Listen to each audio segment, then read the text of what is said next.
नाज़रीन, 2 रोज कबल रशिया और ईरान के फॉरेन मिनिस्टर का आपस में राब्ता हुआ था और उन्होंने वार्न किया था कि ये जंग अगर जारी रही तो फिर ये कैस्पियन सी तक फैल सकती है, ये मिडिल ईस्ट से जो है वो बाकी रीजन्स के अंदर फैल सकती है और ये जंग जो है वो बाकायदा तौर पर फैल रही है और ये कैस्पियन सी तक फैल गई है। कैस्पियन सी कौन सा सी है? ये इसको इनलैंड जो है वो ओशन कहा जाता है, क्योंकि इसके तमाम तरफ जो है वो लैंड है, ठीक है ना। यानी एक ओपन ओशन होता है, जिस तरह इंडियन ओशन है, जैसे पैसिफिक ओशन है, जैसे अटलांटिक है, लेकिन ये इनलैंड ओशन है। यानी इसके एक तरफ ईरान है, ईरान के साथ जब वो सेंट्रल एशिया है, सेंट्रल एशिया से ऊपर रशिया है, एक तरफ अजरबैजान है। यानी ये इन तमाम से घिरा हुआ एक ओशन है जिसके हर तरफ जब वो साहिल है। तो ये बड़ा पीसफुल रीजन है, यहां पर कोई जंग नहीं है, यहां पर कोई मसला नहीं है। सेंट्रल एशिया वो भी पीसफुल रीजन है, रशिया का ये वाला जो बॉर्डर है ये बिल्कुल पीसफुल है, ऊपर से अजरबैजान, तो ये बिल्कुल पीसफुल रीजन है। और यहां पर ईरान की जो बंदरगाहें हैं वो वहां पर कभी अटैक नहीं हुआ और ये रशिया और ईरान के दरमियान जो सप्लाई है उसके लिए इस्तेमाल होता है। फिर सेंट्रल एशिया जो कि लैंड लॉक कंट्रीज हैं तो उनकी सप्लाई के लिए ये बड़ा अहम तरीन है। तो पहली बार इजराइल ने ईरान की ये वाली बंदरगाह जो कैस्पियन सी की तरफ है उस पर अटैक किया है और ये वो मेन बंदरगाह है जिसको रशिया भी इस्तेमाल करता है। तो ये इंतहाई संगीन तरीन मामला है। यहां पर हमला करने का मतलब यह है कि वो रीजन जो बिल्कुल पीसफुल था वो भी अब जंग की जद में आ गया है और इसका मतलब यह है कि इजराइल इस जंग को सेंट्रल एशिया, रशिया और अजरबैजान के साइलों और बॉर्डर्स तक जब ले आया है। रशिया के वैसे हर तरफ वैसे पहले ही जंग जारी है, जो यूक्रेन का बॉर्डर है वो वाला सारा, फिर जो बाल्टिक सी है उस तरफ भी उनके जो है वो सिक्योरिटी के सूरत हाल खराब है। ये वाला सिर्फ एरिया उनका बचा हुआ है जो पीसफुल है। अब इधर भी जो है वो इजराइल और अमेरिका ने आकर अटैक कर दिया, तो रशिया का बड़ा सख्त तरीन रद्दमल जब इसके ऊपर आ रहा है, ठीक है ना। तो ये मामला काफी ज्यादा संगीन है और रशिया का न्यूक्लियर के हवाले से बड़ा सख्त रद्दमल आया है। जो बुशायर प्लांट के ऊपर अटैक किया गया था उस पर रशिया ने इररिवर्सिबल कॉन्सिक्वेंसेस की धमकी दी है। ईरान ये बता रहा है, फारस न्यूज एजेंसी ने यह कहा है कि तब तक जंग नहीं रुकेगी जब तक हमारे स्ट्रेटेजिक मकासद अचीव नहीं हो जाते। और स्ट्रेटेजिक मकासद में सबसे बड़ा मकसद यह है कि दोबारा ईरान पर अटैक नहीं होगा, इसको कैसे हासिल करना है। जब तक यह बात तय नहीं हो जाती तब तक जंग जारी रहेगी। अब इसमें आप देखें ना कि ईरान मुज़ाकरात कर रहा था, उस पर हमला हुआ है। इस वक्त ईरान कोई मुज़ाकरात नहीं कर रहा, ईरान कोई सीज़ फायर की अपील नहीं कर रहा। अमेरिका की जानिब से अपील हुई है और बाकी मुल्क जो है वो उसमें फैसिलिटेट कर रहे हैं, बाकी मुल्क अपनी कोशिश कर रहे हैं। ईरान इन कोशिशों को वेलकम करता है, बट इन शरात पर के दोबारा जंग नहीं होगी। कितनी उसूली पोजीशन है, यानी वो तो जंगों के खात्मे की बात कर रहा है। तो ये बड़ी इंपॉर्टेंट बात है कि ईरान का मैसेज क्लियर है कि वो लड़ने के लिए तैयार है और बहुत लंबी जंग करने के लिए तैयार है। जब तक उसके मकासद अचीव नहीं होंगे वो दरमियान में कोई सीधा सीधा जो सीज फायर है वो नहीं करेगा कि जिसमें ये दोबारा हमला करने के लिए आ जाए। जनाब अली, ईरान की जानिब से इस वक्त भरपूर हमले इजराइल पर किए जा रहे हैं जिसमें क्लस्टर मिसाइल इस्तेमाल किए गए और इजरायली मीडिया के रिपोर्ट के मुताबिक ताज़ा तरीन हमलों में 200 ऐसी लोकेशंस हैं जहां पर ये क्लस्टर मिसाइल से जो म्यूनिशंस हैं वो गिरे हैं। बेन गोरियन एयरपोर्ट इस वक्त मुकम्मल तौर पर शट डाउन हो गया है। इस्फहान में जो पावर प्लांट को निशाना बनाया गया था उसके जवाब में ईरान ने हाइफा के अंदर पावर प्लांट को निशाना बनाया है। हिजबुल्लाह की जानिब से बड़े इंपैक्टफुल हमले जब वो जारी हैं जिसमें नॉर्थ के डिफरेंट एरियाज में कंफर्म्ड कैजुअलिटीज हुई हैं, जिसको इजरायली मीडिया भी तस्दीक कर रहा है। जो ग्राउंड फोर्सेज है ईरान की, उनके कमांडर्स बता रहे हैं कि हम पूरी तरह से तैयार हैं क्योंकि किसी भी वक्त अमेरिका एक सरप्राइज ग्राउंड अटैक कर सकता है। तो वो कह रहे हैं कि हम पूरी तरह से तैयार हैं। नाज़रीन, ये जो वीकेंड है ये काफी ज्यादा डेंजरस दुनिया के लिए साबित हो सकता है क्योंकि इस वीकेंड पर क्या हो रहा है? इस वीकेंड पर यह हो रहा है कि जो सो कॉल्ड 5 डे की डेडलाइन ट्रम्प ने दी है वो खत्म हो रही है। फ्राइडे को जो है वो G7 का इजलास है, उसमें बहुत सारी चीजें तय होना है। इराक की जानिब से 5 दिन का टाइम दिया गया था कि लेबनान में जो सिविलियन इंफ्रास्ट्रक्चर है इसको निशाना ना बनाना बंद ना किया गया तो फिर हमारे हमले बहुत शदीद तर हो जाएंगे अमेरिकी तमाम फैसिलिटीज के ऊपर। तो वो जो डेडलाइन इराक के डिसीजन ने दे रखी है वो भी खत्म होने जा रही है और दुनिया वैसे भी एक इमरजेंसी फेज के अंदर दाखिल हो रही है। रिजर्व दुनिया के खत्म हो रहे हैं और मीन टाइम जब वो यमन अभी तक मौजूद है, यानी कि अटैक उसने नहीं किया, अभी तक वो बैठे हुए हैं اور ظاہر ہے کسی لمحے کے انتظار میں بیٹھے ہوئے ہیں، اور جب وہ آ گئے تو ریڈ سی بھی سارا جو وہ بند ہو جائے گا، اور ایران آفیشلی کہہ چکا ہے کہ ہم کسی بھی وقت اس کو بند کر سکتے ہیں۔ اچھا، ایک عجب رپورٹ آج یو ایس میڈیا نے جاری کی ہے، اس کے مطابق ٹرمپ کو 2 منٹ کی بریفنگ ڈیلی دی جاتی ہے ایران وار کے اوپر، 2 منٹ کی ویڈیو بس ٹرمپ کو دکھائی جاتی ہے، اور اس کے اندر بھی یو ایس میڈیا کے مطابق کچھ پرانے کلپس ہیں جو استعمال کیے جاتے ہیں، جس میں دکھایا جاتا ہے کہ ہم نے یہاں پر بم گرا دیا ہے، یہاں پر دیکھو ہم نے بڑی کامیابی حاصل کر لی ہے۔ دنیا کی اتنی سینسٹیو وار جو کہ نیوکلر ہو سکتی ہے، جو کہ ایک عالمی جنگ ہو سکتی ہے، جس میں دنیا کا امن اور خوشحالی داؤ پر لگی ہے، کتنے ملکوں کا کتنا نقصان ہو چکا ہے، کتنی جانوں کا ضیاع ہو رہا ہے، اور 2 منٹ کی بریفنگ ڈیلی ٹرمپ کو دی جاتی ہے۔ آپ ذرا 2 منٹ کیا ہے، اتنی سینسٹیو وار اور 2 منٹ کی بریفنگ، اور اس میں بھی پرانے کلپس استعمال کیے جا رہے ہیں۔ تو یہ کون سی طاقتیں ہیں جو اس طرح کی بریفنگ کو کنٹرول کر رہی ہیں، اور اس طرح کی بریفنگ، اور اس کا مطلب ٹرمپ کو کچھ پتا نہیں ہے، وہ گراؤنڈ ریالٹی سے بالکل جب وہ ناواقف ہے۔ یہ امریکہ میں بات ہو رہی ہے۔ سب سے پہلے ذرا ہم ہیڈ لائنز شیئر کرتے ہیں جو ایران اور حزب اللہ کی جانب سے شدید تر حملے، جس میں اسرائیل کا میڈیا یہ بتا رہا ہے کہ تل اویو اور اس کی سراؤنڈنگ میں 30 ایسی سائٹ ہیں، 30 ایسی سائٹس ہیں جو انڈر اٹیک آئی ہیں۔ Iranian missile barrage hits 30 sites in Israel including Tel Aviv, اور تل اویو کے اندر 6 ڈائریکٹ ایسی امپیکٹ سائٹس ہیں جہاں پر میزائل گرے ہیں۔ تل اویو کے اندر ایکسپلوژن سنے گئے ہیں، باقی ملٹیپل سٹیز کے اندر، اور پاور سٹیشنز کو نقصان پہنچا ہے۔ ہیرٹس کی رپورٹ کے مطابق 35 کلسٹر میزائل ایران کی جانب سے فائر کیے گئے، اور ان کو اسرائیلی جو ایئر ڈیفنس سسٹم ہے وہ انٹرسپٹ نہیں کر سکا 35 کلسٹر میزائل کو، اور یہ 193 لوکیشنز کے اوپر یہ میونیشنز جا کر گرے۔ 35 کلسٹر میزائل تھے جو چھوٹے چھوٹے بامز کے اندر تقسیم ہوئے، اور 200 لوکیشنز کے اندر یہ جا کر گرے، جس میں کیجویلٹیز ہوئی ہیں، بلڈنگز تباہ ہوئی ہیں۔ یہ ہیرٹس کی کنفرم رپورٹ ہے۔ ہیوی ایکسپلوژنز رپورٹڈ ان تل اویو، تو جو ایران دعویٰ کر رہا تھا وہ کافی حد تک درست ثابت ہو رہا ہے کہ ان کا ایئر ڈیفنس ہے وہ بہت زیادہ ڈیمیج ہو چکا ہے۔ تل اویو میں یعنی بہت بڑے دھماکے سنے گئے ہیں۔ اس کے علاوہ ملٹیپل ایکسپلوژنز ور ہرڈ ان ہدیرا، حیفا کے پاس، اور تل اویو، اور وائلنٹ یہ ایکسپلوژن تھے، اور گہرے دھوئیں کے جو بادل ہیں وہ یہ جو ہدیرا پاور پلانٹ ہے یہاں سے اٹھتے ہوئے جب دیکھے گئے، یہاں پر پاور جنریشن جو اسٹیشن ہے اس کو نشانہ بنایا گیا تھا۔ اس کے علاوہ جو ساؤتھ آف حیفا کا علاقہ ہے یہاں پر بھی پروجیکٹائلز آ کر گرے ہیں، اور اس کا مطلب یہ ہے کہ یہ جو ایریا ہے یہاں پر اس سے پہلے اٹیک نہیں ہوا تھا، اور اس سے جو جیوگرافیکل سکوپ اور سکیل ہے وہ بڑھ رہا ہے اٹیکس کا، یعنی زیادہ سے زیادہ ایریا جو پہلے انڈر اٹیک نہیں تھے وہ بھی انڈر اٹیک آ رہے ہیں۔ اور سائپرس سے کچھ پیسنجر طیارے آ رہے تھے، 3 مرتبہ ان کو واپس بھیجا گیا بین گورین ایئرپورٹ پر، 3 ٹائم انہوں نے اترنے کی کوشش کی، تینوں مرتبہ جب ان کو واپس بھیج دیا گیا۔ اتنی شدید بمباری اسرائیل پر ہو رہی تھی، بین گورین ایئرپورٹ پر وہ طیارے اتر نہیں سکے۔ ایک بار وہ آیا پھر واپس بھیج دیا، پھر دوسری بار آیا پھر واپس بھیج دیا، پھر تیسری بار آیا پھر اس کو واپس جانا پڑا، اور وہ لینڈ نہیں ہو سکا وہاں پہ۔ اس وقت جب وہ بین گورین ایئرپورٹ کو مکمل شٹ ڈاؤن کر دیا گیا، تازہ ترین ایرانی حملوں کی وجہ سے بین گورین ایئرپورٹ مکمل طور پر جب وہ شٹ ڈاؤن ہو چکا ہے۔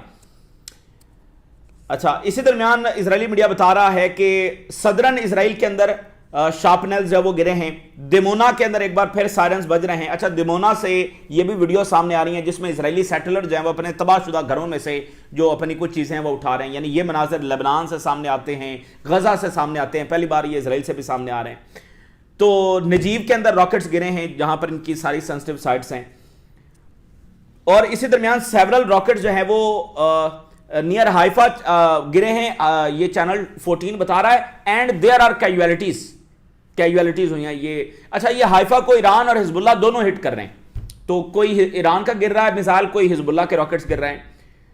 پھر اسرائیلی میڈیا کے مطابق حزب اللہ نے جو اسرائیلی ہیلی کاپٹرز ہیں ان کو گرانے کی جب وہ کوشش کی ہے، لیکن اسرائیلی آرمی کے مطابق یہ کوشش فیل ہو گئی ہے حزب اللہ کی، لیکن انہوں نے ہیلی کاپٹرز کو گرانے کی کوشش کی۔ اسرائیل کا چینل 13 یہ بتا رہا ہے کہ 2 اسرائیلی زخمی ہوئے ہیں۔ یہ کرمیل کا علاقہ ہے شمالی اسرائیل میں حزب اللہ کے حملوں سے، یعنی حزب اللہ کے حملوں سے بھی کیجویلٹیز ہوئی ہیں، یہاں پر 2 زخمی ہوئے ہیں۔ اسی درمیان اپر گلیلی میں اور کریات شمونہ میں सेवरल शार्पनर्स जो वो गिरे हैं इजरायली मीडिया के मुताबिक, और यहां पर कैजुअलिटीज हुई हैं। और हिजबुल्लाह ये बता रही है कि जो मेरून सर्विलेंस बेस है इसको निशाना बनाया गया है। और इजरायली मीडिया एडमिट कर रहा है in difficulty to achieve objectives, यानी बड़ी डिफिकल्टी का सामना है अपने ऑब्जेक्टिव्स को अचीव करने में। आज इजरायली मीडिया ये अपनी रिपोर्ट में इस बात को एडमिट कर रहा है। और इजराइल का जो एयर डिफेंस सिस्टम है, इजरायली मीडिया के मुताबिक वो बहुत सारे हिजबुल्लाह और ईरान के मिसाइल, रॉकेट्स और ड्रोन्स को इंटरसेप्ट करने में बुरी तरीके से फेल हो रहा है। और अनसर्टेनिटी है ऑब्जेक्टिव्स के हवाले से कि आगे होगा क्या। और जो स्टॉक पाइल है वो तेजी के साथ कम हो रहा है इजरायली मीडिया के मुताबिक। जो मरीव ऑनलाइन है, उनका एक बड़ा मीडिया है, उसने आज एक्नॉलेज किया है कि हिजबुल्लाह रिमेन्स अलाइव, यानी हिजबुल्लाह अपनी पूरे आबोताब के साथ मौजूद है और कॉन्टिन्यूसली रॉकेट्स, मिसाइल और ड्रोन जब वो इसराइल पर फायर कर रही है, और even deep into Israeli territory भी वो फायर कर रहे हैं। और वो सिर्फ रैंडमली फायर नहीं कर रहे हैं, बल्कि टारगेट्स को लॉक करते हुए, टारगेट्स को आइडेंटिफाई करते हुए, यानी इस तरह से अटैक कर रहे हैं। बस ये नहीं कि रैंडमली वो फायर करते चले जा रहे हैं। और उन्होंने कहा कि ईरान की जो गवर्नमेंट है और ईरान है, इस कन्फ्रंटेशन के बाद ज्यादा स्ट्रांग होकर सामने आ रहा है और इवन वो इसमें विक्टोरियस भी हो सकता है, इजरायली मीडिया की असेसमेंट है। और हिजबुल्लाह जो है वो सस्टेन्ड जो एयर स्ट्राइक्स हैं वो जारी रखे हुए हैं, और उसके एक्शंस और उसके जवाबी हमले ये बता रहे हैं कि हिजबुल्लाह एक प्रोलॉन्ग्ड वॉर के लिए भी तैयार है। जिसको ये समझ रहे थे कि खत्म हो गई है हिजबुल्लाह, ये हो गया, तो एक प्रोलॉन्ग्ड वॉर के लिए हिजबुल्लाह भी तैयार है इजरायली मीडिया के मुताबिक। अच्छा, अब जरा आ जाइए जो कैस्पियन सी में जो कुछ हुआ है। Israel strikes Iranian Caspian port used by Russia to supply arms and food, जहां से इमदाद आ रही है, फूड आ रहा है, बाकी मेडिकल सप्लाई आ रही है, और जहां से बाकी मिलिट्री सप्लाई आ रही है, उस बंदरगाह को निशाना बनाया गया। यहां पर रशियंस मौजूद हैं, यानी रशियन इस बंदरगाह को इस्तेमाल कर रहे हैं, इसको निशाना बनाया गया। ये बड़ी सेंसिटिव ये एस्केलेशन है। अच्छा, आप देखें वेस्टर्न मीडिया एंगलिंग कैसे कर रहा है। Israel hits Russian Iranian weapon smuggling route in the Caspian Sea. Smuggling route यानी अमेरिका, जर्मनी, यूरोप ये इजराइल को असलहा दे तो वो स्मगलिंग नहीं है, लेकिन रशिया, चाइना और नॉर्थ कोरिया अगर ईरान को वेपन दे तो वो स्मगलिंग है। यानी आप उनके अल्फाज का चुनाव देखें, अगर फलस्तीनी मारे जाएं तो वो डेड हैं, इजरायली मारे जाएं तो वो किल्ड हैं। ठीक है, तो बहुत सी जनरल जो कि इस अंदाज में अब लिख रहा है। अभी एक और चीज आप नाज़रीन नोट करें, पूरी दुनिया जो इस वक्त जंग को रुकवाने के लिए आई है और पूरा वेस्ट भी कह रहा है कि जंग रुकनी चाहिए, वो मोरालिटी की बेसिस पर नहीं आई है। ये दुनिया के लिए ये यानी लम्हा फिक्रिया है, और बड़ी ये खतरनाक बात है कि दुनिया इस बात को नहीं देख रही है कि लोग मारे जा रहे हैं, बच्चे मारे गए हैं, स्कूल्स पर हमले हुए हैं, अस्पतालों पर डॉक्टर्स, नर्सेज वो उसमें मारे गए हैं सब। ये इसकी फिक्र नहीं है दुनिया को। मसला ये पड़ गया है कि हर मुल्क ठप हो रहा है, हर मुल्क का नुकसान हो रहा है, बड़े बड़े बिलियनर्स का भी नुकसान हो रहा है। ये मसला अब दुनिया को पड़ गया। इसलिए भाई जब वायलेंस की बात करें तो गजा से ऊपर वायलेंस कहां हो रहा है? गजा से बड़ा वायलेंस तो कहीं नहीं है। सबसे बड़ा वायलेंस तो गजा में हुआ। तो अब अभी आप देखें, लेबनान की जंगबंदी की कोई बात नहीं हो रही, ईरान की जंगबंदी की बात हो रही है, क्योंकि लेबनान जब वो स्ट्रेट ऑफ हॉर्मुज़ को बंद नहीं कर सकता, तो ईरान की जंग इसलिए हर को बंद करवाना चाहता है क्योंकि उसमें सबका नुकसान है। तो ये भी बहरहाल एक दुनिया के लिए सबक है कि किस वजह से दुनिया जंग रुकवाने के लिए आगे बढ़ती है। अगर वैसे ही वहां पर लोग मारे जा रहे हैं तो फिर इतनी फिक्र नहीं। हाँ, दुनिया के अवाम ने गजा का साथ दिया है, इंसानियत के लिए वो खड़े हुए हैं, लेकिन ज़ाहिर है कि गवर्नमेंट्स का रवैया बहुत ही अजीबोगरीब रहा है। रशिया ने कहा है कि ये अनप्रवोक्ड अग्रेशन है, ये रशिया के अल्फाज हैं, अनप्रवोक्ड, कोई यहां पर मामला नहीं था, ये इजराइल ने अनप्रवोक्ड अग्रेशन यहां पर किया है, और ये अग्रेशन का लफ्ज उसने रशिया ने इस्तेमाल किया है, और इसके अनप्रेडिक्टेबल कॉन्सिक्वेंसेस आएंगे। देखें, ये बड़ा सेंसिटिव मामला है रशिया के लिए। एक ही तो रीजन है जो उनका सेफ बचा हुआ है, तो उस रीजन में भी जंग वो ले आए, यानी रशिया के इस बॉर्डर्स पर भी। और इसमें यह भी इतलात हैं कि यूक्रेन की जो इंटेलिजेंस और वो सारा भी इसमें कहीं लिंक हो सकता है। तो मॉस्को जो है वो कैस्पियन सी को एक सिक्योर और स्टेबल जोन के तौर पर देखता है, और अगर इस सिक्योर जोन को ब्रीच किया गया तो इसे हम एक मेजर एस्केलेशन के तौर पर देख रहे हैं। ये रशिया के अल्फाज हैं। तो बहरहाल अब इसराइल जो है ना, यानी सबके लिए बरह रास्त खतरा बन रहा है। इसी दरमियान रशिया ने जब वो वार्निंग जारी की है न्यूक्लियर फैसिलिटीज को अटैक करने के डायर और इररिपेयरेबल कॉन्सिक्वेंसेस आएंगे, इररिपेयरेबल, जिनकी तलाफी नहीं हो सकेगी, ये जो इसराइल खेल खेल रहा है।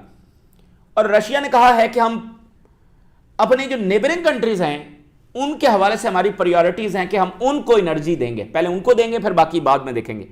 तो चाइना के साथ यानी वो डायरेक्ट पाइपलाइंस भी बना रहे हैं, बहुत सारी बन चुकी हैं और वो नई भी बना रहे हैं। और यूनाइटेड नेशन के जो चीफ हैं उन्होंने वार्न किया है न्यूक्लियर साइट पर हमला जो है वो कैटास्ट्रॉफी लेकर आएगा, बहुत बड़ी तबाही लेकर आएगा, ये यूएन के चीफ कह रहे हैं। और फारस न्यूज बता रहा है कि the end of the war will be possible if Iran strategic objectives are achieve. जब तक ईरान के स्ट्रेटेजिक ऑब्जेक्टिव्स अचीव नहीं हो जाते, भूल जाएं कि ये जंग खत्म होगी। तो ठीक है, मुज़ाकरात हो रहे हैं और मुज़ाकरात इस वजह से हो रहे हैं कि अमेरिका अपने अहदाफ अचीव नहीं कर सका। वो कभी एक रास्ता ले रहा है, कभी दूसरा रास्ता ले रहा है, कभी वो एक स्टेटमेंट देते हैं, कभी दूसरी स्टेटमेंट देते हैं। तो मुज़ाकरात की वो कोशिश कर रहे हैं कि दरमियान में से कोई फेस जब उनको मिल जाए, लेकिन वो वही डिमांड्स लेकर आए हैं जो उनकी जंग से पहले थी, जो ईरान ने नहीं मानी और जंग मुसल्लत हो गई ईरान पर, वही डिमांड्स वो लेकर दोबारा आ गए। तो ये तो बहुत अजीब सा रवैया है। सो पोप लियो जो हैं उनका मैसेज आया है, सीज फॉर अपील उन्होंने की है, इससे पहले भी उन्होंने स्टेटमेंट जारी की, एक बार फिर उन्होंने सीज फॉर अपील की है। इसी दरमियान टर्की और बरतानिया का एग्रीमेंट हुआ है कि जो यूरो फाइटर्स हैं उनकी टेक्निकल और लॉजिस्टिकल जो सपोर्ट है और उनकी जो मेंटेनेंस ऑपरेशंस है वो कैसे ज्वाइंटली किए जाएंगे, ये उनका माहिदा हुआ है। तो दुनिया उधर वियतनाम और रशिया का न्यूक्लियर प्लांट के हवाले से माहिदा हुआ है।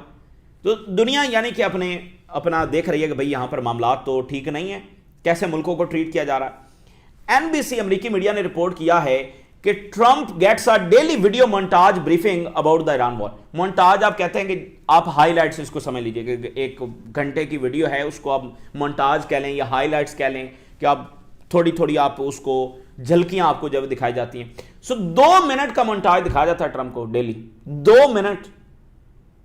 इससे आप अंदाजा लगा सकते हैं ट्रंप की इस जंग के हवाले से समझ कितनी है। 2 मिनट का मोन्टाज वो देखता है और अमेरिकी मीडिया के मुताबिक इसमें वो दिखाया जाता है जहां पर बम अमेरिका गिरा रहा है और जिनको बताते हैं कि ये हमने अचीवमेंट कर ली, ये अचीवमेंट कर ली। भाई टैक्टिकल और ऑपरेशनल अचीवमेंट्स तो हैं, लेकिन स्ट्रेटेजिक अचीवमेंट क्या है? तुम 10 बिल्डिंग्स गिरा लो, वो ईरान को सरेंडर करवाने पर मजबूर कर सकती हैं। तो वो बता रहे हैं ये हमने गिरा दिया, ये तबाह कर दिया, ये तबाह कर दिया। तो उसमें जो सेटबैक्स हैं वो नहीं दिखाए जा रहे। एनबीसी मीडिया की रिपोर्ट है, ये बड़ा अमेरिका में डिबेट हो रही है कि अच्छा इसको कोई पता ही नहीं है। और नेटो का जो अमेरिकी एम्बेसडर है वो ये कह रहा है कि यूरोप और नेटो ये मुल्क हमारी सपोर्ट कर रहे हैं, लेकिन हमें मजीद सपोर्ट की जरूरत है। आज एक और रिपोर्ट जारी हुई है, खर्चा कितना आ रहा है और आगे होने क्या जा रहा है। 11,000 म्यूनिशंस, 11,000 म्यूनिशंस ये अभी तक ईरान पर गिरा चुके हैं और 5,000 तो इन्होंने पहले 96 घंटों के अंदर ही गिरा दिए थे। इसकी जो एस्टिमेटेड कॉस्ट है वो $26 बिलियन है। ये जो 11,000 म्यूनिशन बम इस्तेमाल किए गए, इसकी कॉस्ट $26 बिलियन है। इसके अलावा 5 लाख से ज्यादा जो आर्टिलरी के शेल्स इस्तेमाल किए गए हैं उसकी कॉस्ट अलग है, और हर एक जो है वो यानी 5 लाख से ज्यादा इस्तेमाल हुए, हर एक की कॉस्ट जो वो $25 मिलियन है, और ये 5 लाख से ज्यादा है। 19 बिलियन कॉस्ट आई है जो इंटरसेप्शन हुई है, $19 बिलियन। और अगली बात यह है कि ये तो जो पड़े हुए थे वो इस्तेमाल हुए हैं, अब ये नए भी तो बनाने हैं। भाई ये तो इस्तेमाल हो गए ना, अब नए भी तो बनाने हैं, और जो नए बनाने हैं उस पर इससे भी डबल खर्चा आने वाला। यानी जो $26 बिलियन के म्यूनिशंस उन्होंने इस्तेमाल किए हैं, अमेरिकी मीडिया की रिपोर्ट के मुताबिक अब ये सेम वेपन जब वो बनाने जाएंगे तो आज उसकी जो कॉस्ट है वो $50 बिलियन होगी।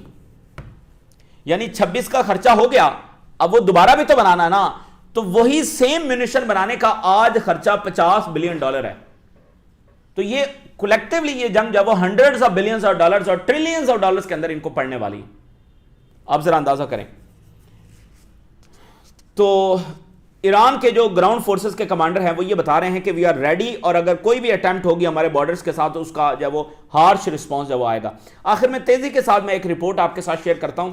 ये अमेरिकी मीडिया ही की रिपोर्ट है जिसमें उन्होंने बहुत सारे अमेरिकी फॉर्मर जनरल्स को रिपोर्ट किया है कि ये ईरान में अगर ज़मीनी फौज उतरती है तो ये वियतनाम से भी बुरा तजर्बा जो वो अमेरिका के लिए होगा। Expanded war on Iran more akin to Vietnam, यानी वियतनाम से भी ज्यादा ये खतरनाक साबित होगी। इसमें ये ज्यादा बड़ा दलदल है, इसमें ज्यादा कैजुअलिटीज होंगी और स्ट्रेटजिक जो ओवर एक्सटेंशन है, यानी हम पहले ओवर स्ट्रेच हैं और अब यहां पर मजीद ओवर स्ट्रेच हो जाएंगे। ट्रंप एडमिनिस्ट्रेशन इस वक्त तैयारी कर रही है कि यहां पर ग्राउंड फोर्सेस भेजी जाएं, लेकिन जो फॉर्मर वेटरन्स हैं उन्होंने कहा है कि ये कोई शॉर्ट वॉर नहीं होगी कि हम वहां पर गए और कोई जजीरा कब्जे में ले लिया, ये कर लिया, ये फिर कई साल जंग होगी। और जिस तरह का ट्रेन है ईरान का, जियोग्राफी है, पहाड़ियां हैं, सारा मतलब वो परफेक्ट है गोरिल्ला वॉर के लिए। और वहां पर पता नहीं कितने लोग इस जंग की तैयारी करके बैठे हुए हैं, यानी ये तादाद 10 लाख, 20 लाख, 50 लाख और 1 करोड़ तक हो सकती है जिन्होंने हल्की फुल्की या थोड़ी सी ज्यादा ट्रेनिंग हासिल की हुई है इस जंग की, क्योंकि ये बसीज फोर्स है ना, उसके नंबर्स किसी को पता नहीं है। तो एक एस्टिमेट ये भी सामने आया कि 1 करोड़ ऐसे लोग हैं जिनको कुछ ना कुछ ट्रेनिंग दी गई है पिछले 20 सालों में कि अगर ये जंग करना पड़े, जैसे इजराइल है ना, तो भाई इजराइल में तो हर इजरायली जब वो ट्रेनिंग करता है फौज की, तो ईरान ने भी इस खतरे के पेश नजर एक एस्टिमेट के मुताबिक 1 करोड़ लोग भी हो सकते हैं जिन्होंने हल्की फुल्की ट्रेनिंग की। अब ज़रा इस नंबर्स को हम कंफर्म नहीं कर सकते, बट बात यह है कि 10-15 लाख तो उनके पास हैं, ये बसीज फोर्सेस के जो लोग हैं जिनकी प्रॉपर जो ट्रेनिंग है। तो वो कह रहे हैं कि ये बहुत ही तबाहकुन वो साबित होगा और ये खारज आइलैंड के ऊपर उतरना ये किसी सुसाइड मिशन से कम नहीं है। और the marines are just not going to walk on to Kharg island, ये कोई ऐसा नहीं है कि वहां पर ये उतर जाएंगे और आराम से उसको कंट्रोल कर लेंगे। यहां पर जो अमेरिकी लॉसेज हैं वो कहीं ज्यादा हो सकते हैं और ये अमेरिका के लिए बाकायदा क्वागमायर हो सकता है। ईरान की जो माउंटेनियस जियोग्राफी है could be a logistical nightmare for ground deployment, और 90 million people is prepare to defend their homeland. 90 million people जब अपने होमलैंड को डिफेंड करने के लिए तैयार हैं और जो जियोग्राफी है उनकी ये परफेक्ट है फॉर गोरिल्ला वॉर। तो ये इस वक्त की ताज़ा तरीन डेवलपमेंट्स हैं जो आपके साथ शेयर किया हमने। राज लगा करें इजाज़त, अल्लाह हाफिज़।